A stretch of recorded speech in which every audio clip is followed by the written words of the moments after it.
નમસ્કાર ફ્રેન્ડ્સ, આજનો વિષય છે અરજી લેખન માટેના ઉપયોગી સરનામા. આપણે અગાઉ આ ચેનલમાં બે વિડીયો બનાવ્યા છે. એક વિડીયો છે રખડતા ઢોરનો ત્રાસ ખૂબ વધી ગયો છે તે સંદર્ભે અરજી લખો, અને લિંક આપને મળી જશે ડિસ્ક્રિપ્શનમાં. બીજો વિડીયો બનાવ્યો છે આપણે કે ધોરણ 12ની અંદર વર્ષ 2011થી લઈને 2023 સુધીમાં બોર્ડમાં જે અરજી પૂછાય છે એ બધી અરજી માટે પણ એક વિડીયો બનાવ્યો છે. તો એ અરજી પણ આપને લિંક એની ડિસ્ક્રિપ્શનમાં છે અથવા આઈ બટનમાં મળી જશે. તો એ વિડીયો ન જોયો હોય તો બંને વિડીયો જોઈ લેજો. તો ઘણા બધા વિદ્યાર્થીઓની એવી માંગ હતી કે સર અમને અરજી લેખન માટે મહત્વના સરનામા આપો, જેથી ખાસ કરીને એસપી વિષયમાં પણ અમને ઉપયોગી થાય અને ગુજરાતીમાં પણ અને જીવનમાં પણ ઉપયોગી થાય, અને આ સરનામા મારા ખોટા નહીં પડે એટલા માટે આ જેટલી પણ અરજી પૂછાય છે બોર્ડમાં તે અને તદુપરાંત બીજા ઘણા બધા ઉપયોગી સરનામા મેં આ વિડીયોમાં આપ્યા છે. તો આ સૌ સરનામા આપ સેવ કરી દેજો, લખી લેજો નોટમાં.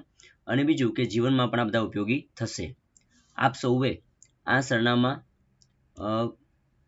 આપના જીવનમાં ઉપયોગી થશે. આપના વિસ્તારના જે સરનામા છે સરનામા તમારે એમાં એડિટ કરી દેવાના છે. આ મેં સુરતના સંદર્ભમાં આપ્યા છે, પણ તમે પોતાના જિલ્લા તાલુકાના સંદર્ભમાં એ સરનામાને એડિટ કરી શકો છો અને લખી શકો છો. બરાબર. ધોરણ 12ની અંદર વિભાગીયમાં આ 5 ગુણનો પ્રશ્ન પૂછવાય છે અને ટાટની એક્ઝામમાં પણ આ પ્રશ્ન પૂછવામાં આવે છે, એટલે ખૂબ જ ઉપયોગી છે. અને સરનામું ખોટું લખો, ખાસ કરીને રાજ્યપાલ છે, મુખ્યમંત્રી છે, મુખ્ય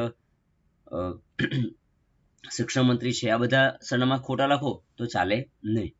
તો જોઈએ આપણે.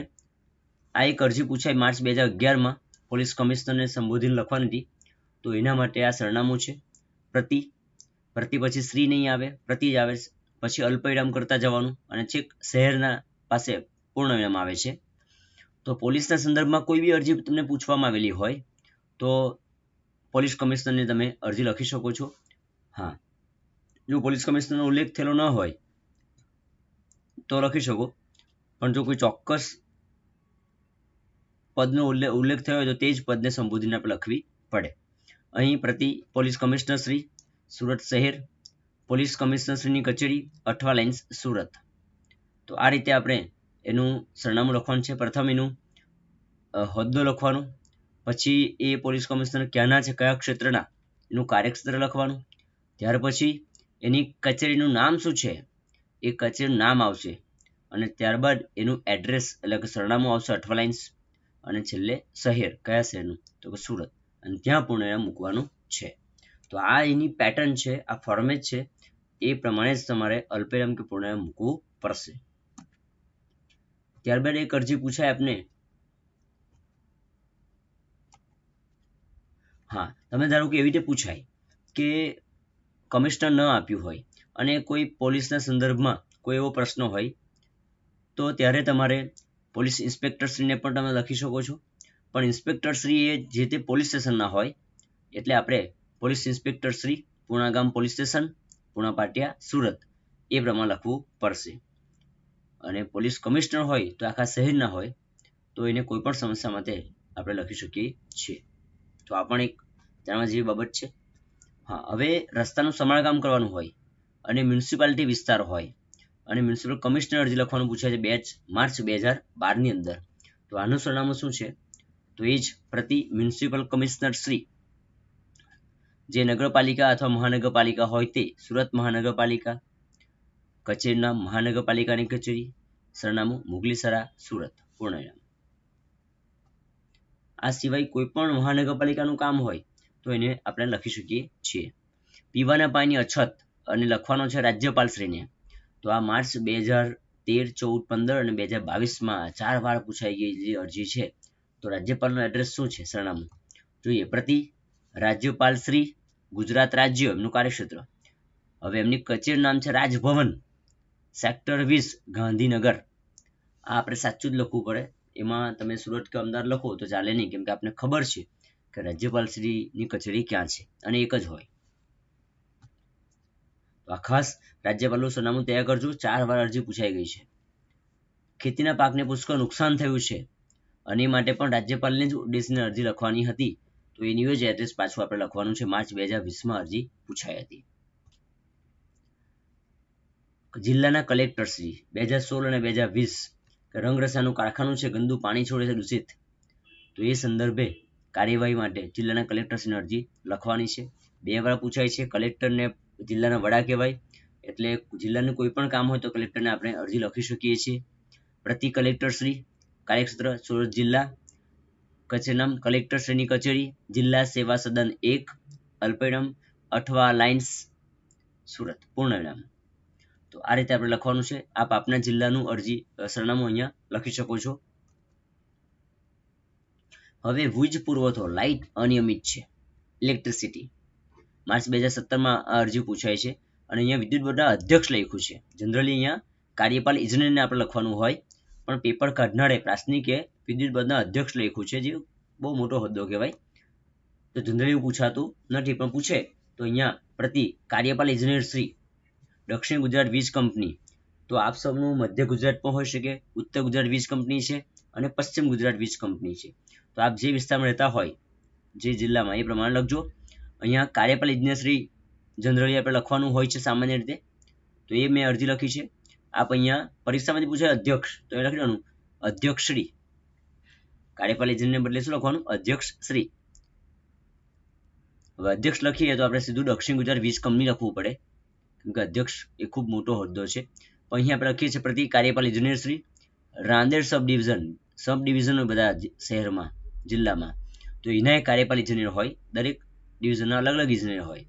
તો રાંદેર સબ ડિવિઝન, દક્ષિણ ગુજરાત વીજ કંપની. વીજ ડિવિઝન કોનું છે? તો દક્ષિણ ગુજરાત વીજ કંપની, સરનામું રામનગર, સુરત.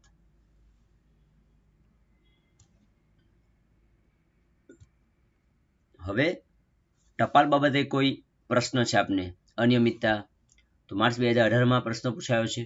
તો અહીં આપણે પોસ્ટ માસ્ટરને જ અરજી લખવાની છે. તો શું આવશે કે પ્રતિ પોસ્ટ માસ્ટર શ્રી, પૂણા ગામ પોસ્ટ ઓફિસ. હવે અહીંયા પોસ્ટ માસ્ટર જે તે પોસ્ટ ઓફિસ ના હોય, એટલે પૂણા ગામ પોસ્ટ ઓફિસ, સરનામું પૂણા ગામ, નીચે સુરત ને પૂર્ણ. આપ સુરત નીચે લખજો. બીજું, ધારો કે એનાથી ઉપર કોઈ અધિકારી હોય પોસ્ટમાં, તો એ કોણ આવે? તો કે શહેરના કે જિલ્લાના સિનિયર સુપ્રિન્ટેન્ડન્ટ આવે. પ્રતિ senior superintendent Shri, Maidharpura post office, Maidharpura, Surat. આ એનું સરનામું છે. તો આ પોસ્ટ માસ્ટર સિવાયનો કોઈ મોટો પ્રશ્ન હોય તો તેને તમે લખી શકો છો. આ આપની જાણકારી માટે છે. બાકી આપને પરીક્ષામાં જે હોદ્દાને લખવાનું પૂછેલું હોય એને જ આપણે લખવાની છે. પછી માર્ચ 2019 અને માર્ચ 2023માં નગરના આરોગ્ય અધિકારીને લખ્યું છે ગંદકી બાબતે. બરાબર, વધુ વરસાદને કારણે ગંદકી થઈ ગઈ છે, તો નગરપાલિકા કે મહાનગરપાલિકાના આરોગ્ય અધિકારી લખવાનું છે. તો એનું સરનામું છે પ્રતિ આરોગ્ય અધિકારી શ્રી. હવે આરોગ્ય અધિકારી દરેક ઝોનમાં હોય, મહાનગરપાલિકા હોય વડોદરા કે અમદાવાદ, તો એના ઘણા બધા ઝોન હોય. તો અહીંયા પૂર્વ ઝોન. પછી કોની છે? તો કે સુરત મહાનગરપાલિકાની આ પૂર્વ ઝોન છે. સુરત મહાનગરપાલિકાની કચેરી, LH રોડ, સુરત. તો આ એમનું સરનામું છે.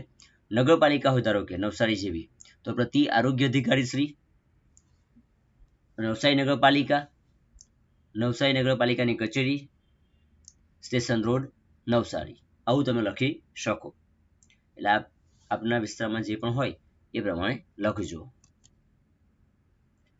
રખડતા ઢોરનો ત્રાસ વધી ગયો છે. આના માટે એક સ્પેશિયલ આખો વિડીયો બનાવ્યો છે, જે આપને અહીંયા આઈ બટન પર ક્લિક કરવાથી મળશે. ન જોયું તો જોઈ લેજો. તો એમાં નગરપાલિકાના ચીફ ઓફિસર લખવાનું છે. તો અહીંયા લખશું આપણે પ્રતિ ચીફ ઓફિસર શ્રી, નવસારી નગરપાલિકા, નવસારી નગરપાલિકાની કચેરી, સ્ટેશન રોડ, નવસારી. બરાબર, તો આ રીતે આપણે લખી શકીએ છીએ. ચીફ ઓફિસરને બદલે બીજા કોઈ હોદ્દો હોય તો તે પણ તમે કલેક્ટરને પણ લખવાનું પડે, પૂછાઈ જાય તો એ કલેક્ટરનું બદલી નાખવાનું બસ. પણ કલેક્ટરનું એડ્રેસ, સરનામું પાછું કલેક્ટરનું આવશે.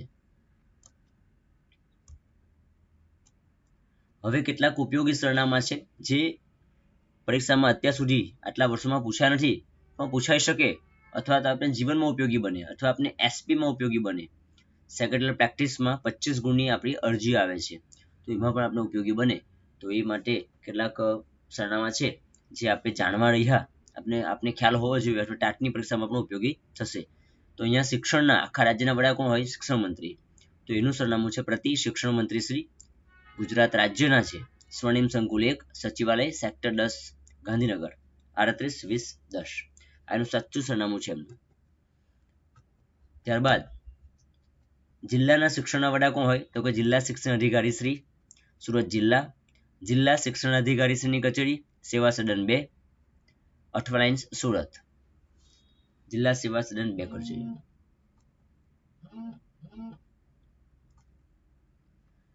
હવે મુખ્યમંત્રી શ્રી, પ્રતિ મુખ્યમંત્રી શ્રી, સ્વર્ણિમ સંકુલ 1, ત્રીજો માળ, સચિવાલય, સેક્ટર 10, ગાંધીનગર 382010. મુખ્યમંત્રીને કોઈ અરજી લખવી હોય તો આ એમનું સરનામું છે. માનનીય મુખ્યમંત્રીને પણ કોઈ પ્રશ્ન રજૂઆત કરવા માંગતા હોય તો પણ તમને આ સરનામું કામ લાગશે. હવે નગરપાલિકા કે મહાનગરપાલિકાના રસ્તાના સમારકામ માટે કે બાંધકામ માટે કોઈ હોય તો આ ખરેખર સાચું સરનામું છે. પ્રતિ કાર્યપાલ ઇજનેર શ્રી, સુરત મહાનગરપાલિકા, સુરત મહાનગરપાલિકાની કચેરી, મુગલીસરા, સુરત.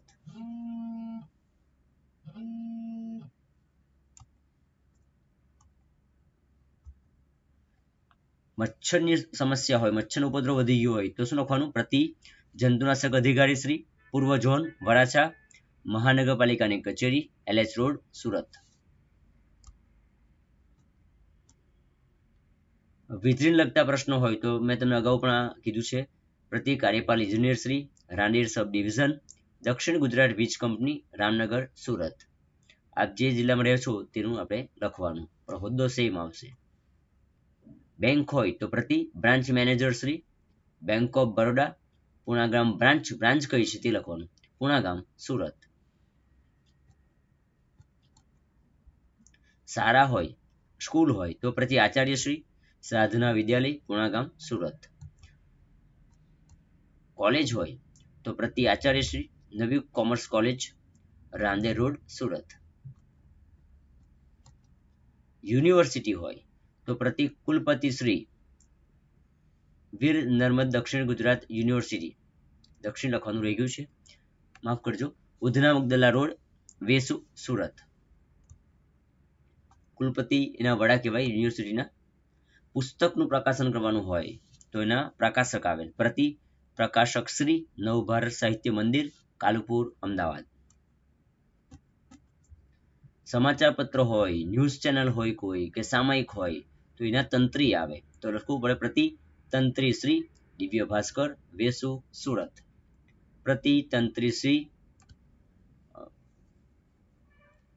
કોઈ સામયિક આવતું હોય સપોઝ તો આપણે લખી શકીએ કે એ સામયિકનું નામ પ્રતિ તંત્રી શ્રી, શિક્ષણ દર્પણ, અમદાવાદ લખી શકીએ. તાલુકાના વડા મામલતદાર શ્રી કહેવાય તો આપણે એને ઉલ્લેખી લખવું પડે પ્રતિ મામલતદાર શ્રી. જે તે તાલુકા ક્યાંના છે તો કે તાલુકા કામરેજ, તાલુકા સેવા સદન, કામરેજ, સુરત. સિવિલ હોસ્પિટલમાં હોય તો એનો મુખ્ય જે અધિકારી છે પ્રતિ civil superintendent Shri, civil hospital, Majura gate, Surat. અને એ સિવાય એમની નીચે આવે છે એ છે RMO, રેસિડેન્શિયલ મેડિકલ ઓફિસર, નિવાસી તબીબ અધિકારી શ્રી કહેવાય ને ગુજરાતીમાં તો લખવાનું પ્રતિ નિવાસી તબીબી અધિકારી Shri, civil hospital, Majura gate, Surat. આ બધા સરનામા આપણને SPNCC વિષયમાં પણ કામ લાગશે. Secretary practice and correspondence, commercial correspondence. તો અહીંયા સામાન્યતઃ આપણે કંપનીમાં શું હોય છે તો કે મેનેજિંગ ડિરેક્ટર સાથે કામ હોય અથવા ચેરમેન શ્રી અથવા મેનેજર્સને ઉલ્લેખીને પત્ર લખતા હોઈએ છીએ કે પ્રોપરાઇટરને. બરાબર, તો અહીંયા કંપનીનું નામ હોય કોઈ બી તો શું લખવાનું? પ્રતિ મેનેજિંગ ડિરેક્ટર શ્રી એટલે કે MD, chairman Shri, manager Shri અને પછી કંપનીનું નામ અને કંપનીનું સરનામું આ રીતે આપણે લખવાનું રહેશે. પણ પ્રતિ લખવાનું છે, પ્રતિશ્રી લખવાનું નથી. તો મને આશા છે કે આ વિડીયો આપને ખૂબ ઉપયોગી થશે, આપના શિક્ષણમાં પણ, કોલેજમાં પણ, ટાટમાં અને સાથે જીવનમાં પણ ઉપયોગી બને એવી અભ્યર્થના.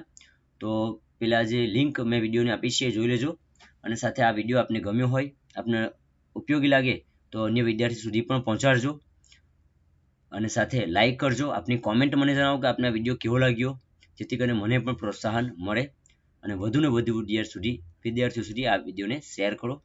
આપ સૌનો ફરી એકવાર આભાર. Thank you. All the best.